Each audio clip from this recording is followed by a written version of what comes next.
మన ప్రభువును రక్షకుడైన యేసుక్రీస్తు పరిశుద్ధ నామమున ఫిర్యాదు సంగమ ప్రియాన్ని బిడ్డలారా మన రేకాల సమయం దేని వాక్యాన్ని ధ్యానిస్తాను. ముందుగా ప్రార్థన చేసుకుందాం. ప్రార్థన. కృపగల తండ్రి, దయగల యేసయ్య, నీ బంగారు పాదాలకు లెక్కలేని వందనాలు, స్తుతులు, స్తోత్రములు. గతించిన రాత్రి అంతా నీ రెక్కల చాటును కాచి కాపాడి సంరక్షించిందేవా మన రేకాల సమయం సజ్జ లేఖన చేరి ప్రార్థించను. వాక్యమైన దేవుడు వాక్యం ద్వారా నాతో మాతో మాట్లాడి మీరే మహిమ కంట ప్రభావాలు పొందమని యేసునామమున అడుగుచున్నాం తండ్రి. ఆమె ఫిర్యాదు సంగమ ప్రియాన్ని బిడ్డల నిర్గమకారు పాఠ్య వాక భాగము పేతురు రాసిన మొదటి పత్రిక 1వ అధ్యాయము 1-2 వచనాలు ధ్యానం చేసుకున్నాం. పేతురు రాసిన మొదటి పత్రిక 1వ అధ్యాయము 1-2 వచనములు ఈ విధంగా రాయబడింది. యేసుక్రీస్తు అపోస్తులుడైన పేతురు తండ్రి అయిన దేవుని భవిష్యత్ జ్ఞానమును బట్టి ఆత్మ వలని పరిశుద్ధత పొందిన వారై విధేయులగుటకును యేసుక్రీస్తు రక్తము వలన ప్రోక్షింపబడుటకు ఏర్పరచబడవారికి అనగా పొంతు, గలతీయ, కపుదోకియ, ఆసియా, బీతునియా అనే దేశముల యందు చెదరిన వారిలో చేరిన యాత్రికులకు శుభమని చెప్పి వ్రాయినది. మీకు కృపయు సమాధానమును విస్తరిలునుగాక అంటున్నాడు. పేతురు భక్తుడు పత్రిక రాస్తూ ఆయా దేశాలలో చెదరి ఉన్న విశ్వాసులకు శుభం అంటున్నాడు. విశ్వాసులే కానీ వారు చెదిరిపోయారు. దేవుడు వారికి ఇచ్చిన విశ్వాస జీవితాన్ని, దానిని కొనసాగించే విషయంలో దేవునితో వారు ఆ విశ్వాసములో కొనసాగుతున్నప్పుడు ఇహలోక సంబంధమైన శ్రమలు ఏర్పడినప్పుడు ఆ విశ్వాసము నుండి వారు ఏమై ఉన్నారంటే తప్పిపోయి ఉన్నారు, చెదరిపోయి ఉన్నారు. ఈ చెదరిపోవడం అనేది శారీరక బలహీనత. హృదయమందు దేవుని వాక్యము కలిగి ఉన్నప్పటికీ ఆ వాక్యానుసారంగా జీవించడంలో వెనుకబాటుతనమే ఈ పరిస్థితులకు కారణమనే విషయాన్ని పేతురు గుర్తు చేశాడు. కాబట్టి ఇక్కడ ఆయా దేశాల్లో చెదరి ఉన్న విశ్వాసులకు శుభములు అంటున్నాడు. వారు తిరిగి విశ్వాసంలో కట్టబడాలి. వారి మరలా దేవుని సన్నిధిలో ఒక ప్రత్యేకమైన స్థితిని కలిగి పరలోకమందు ప్రభుతో, పరిశుద్ధ ఆత్మతో, తండ్రితో సదాకాలము జీవించేవారై ఉండాలి. కాబట్టి ఇక్కడ యేసుక్రీస్తు అపోస్తులైన పేతురు తండ్రి అయిన దేవుని భవిష్యత్ జ్ఞానమును బట్టి అంటున్నాడు. క్రీస్తు ప్రభువారిని బట్టి అపోస్తులైన పేతురు తండ్రి అయిన దేవుని యొక్క భవిష్యత్ జ్ఞానాన్ని బట్టి అంటున్నాడు.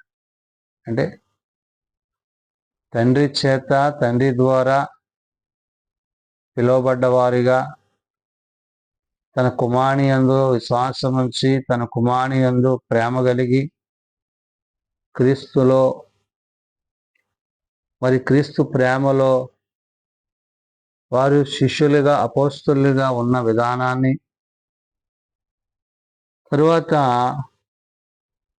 భవిష్యత్ జ్ఞానాన్ని బట్టి అంటున్నాడు. అంటే రాబోయే దినాలలో దేవుడు వారి పట్ల చేయు పనులు, ఆలోచనలు ఏవై ఉన్నావో భక్తుడు పేతురు గుర్తు చేస్తున్నాడు.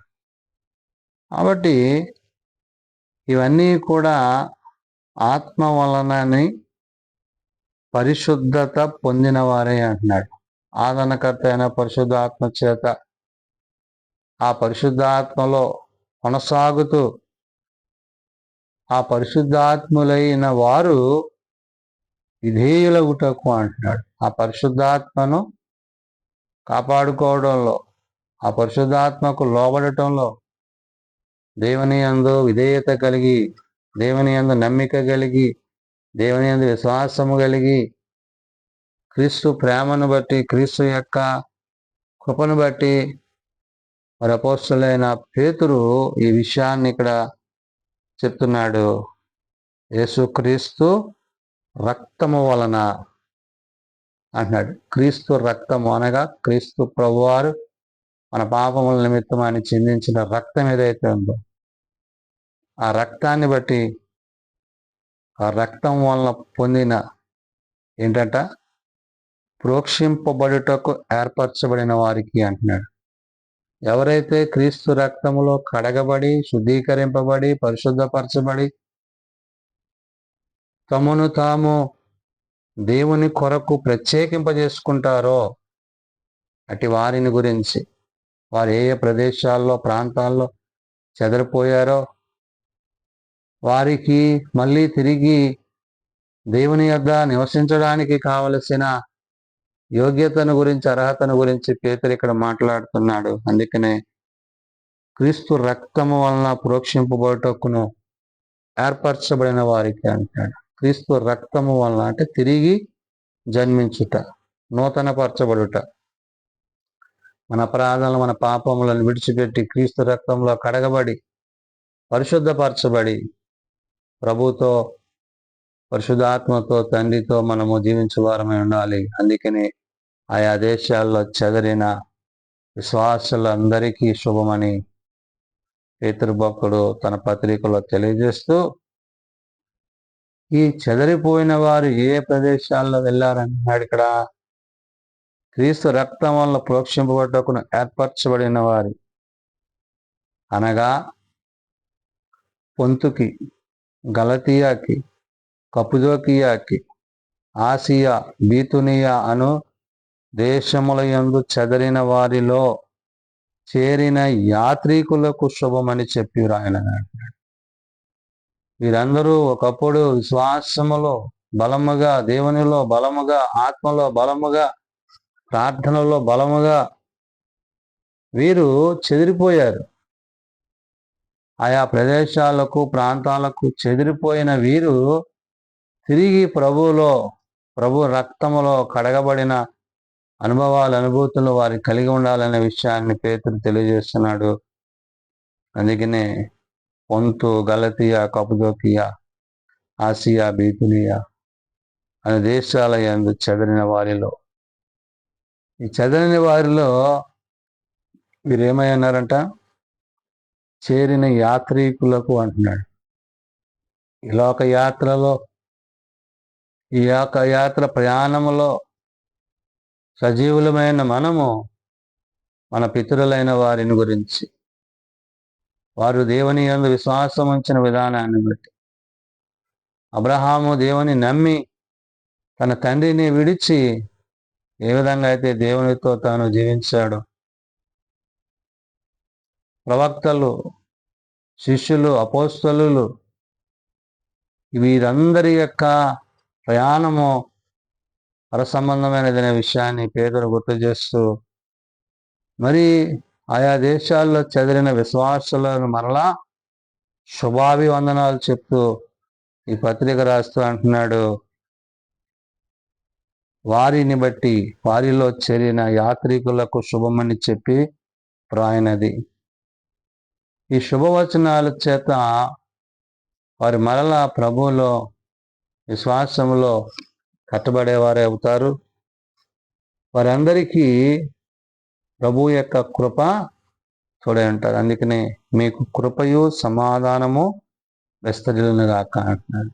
దేవుని కృప చేత రక్షింపబడ్డ మనము ఆ కృపా సమయకు సమాధానముతో, దేవుని యొక్క సమాధానాన్ని పొందిన వారముగా, ఆ కృపయందు సమాధానమును విస్తరిల్లినట్లుగా, అంటే అభివృద్ధి చెందుతూ, వాక్యమందును, ప్రార్థన యందును, దేవుని యందు అలనాడు ఎలాగైతే శిష్యులు మరి ప్రభు వెంట ఉన్నప్పుడు అనేక అద్భుత ఆశ్చర్యకార్యాలు వారు చూచి దేవుని నమ్మి విశ్వసించి ప్రభువుని వెంబడించి ఇక్కడ అపోస్తలుగా మరి పేతురు పిలువబడుతూ ఇక్కడ మాట్లాడుతున్న మాట, చెదరిన వారిని తిరిగి ఆయన దరి చేర్చుకునేవాడు, కాబట్టి నేడు ఒకప్పుడు మనం ప్రభువులో ఉండి, ఒకప్పుడు దేవునిలో ఉండి, నేడు మనం దూరస్తులమైతే గనక నేడు ఈ పత్రిక ద్వారా పేతురు భక్తుడు చెప్పే మాట, తిరిగి మనం ప్రభువులో కట్టబడాలి, విశ్వాసంలో కట్టబడాలి, ఆత్మలో కట్టబడాలి. ఎవరి రక్తము చేత అయితే పరిశుద్ధపరచబడ్డామో ఆ క్రీస్తు రక్తమును బట్టి మనము జీవించే వారమై ఉన్నాము. కాబట్టి మన ఈ యాత్ర, మన ఈ ప్రయాణములో ప్రభువు మనకి తోడై ఉంటాడు.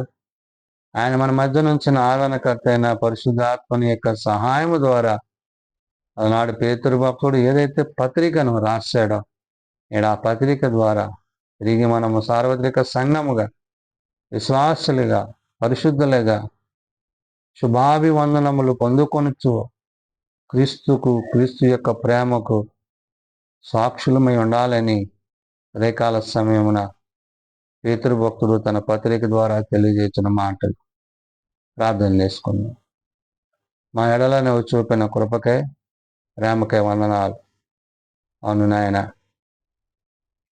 మనుష్యులను పట్టు జాలరిగా చేయబడి నీవు ప్రభువుకి సాక్షిగా ఉండి నేడు నీ పత్రికల ద్వారా మేము బలపరచబడ్డకు సహాయం అనుగ్రహించినందుకే వందనాలు.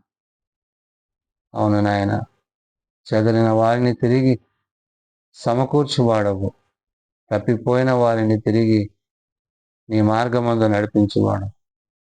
ఎవరైతే నాయన ఇంకా నీ అందు, నీ వాక్యమందును అవిధేయులై ఉంటున్నారు, అటు వారు తమ హృదయాలను సరిచేసుకొని నీ వాక్యమునందు త్రిప్పబడి విశ్వాసంలో కట్టబడి నీ కృపయందు కొనసాగుటకు సహాయము దయచేయండి. బలహీనలను బలపరచువాడవు, రోగులను స్వస్థపరచువాడవు, ప్రార్థన అవసరత లెక్కలన్నీ తీర్చువాడు.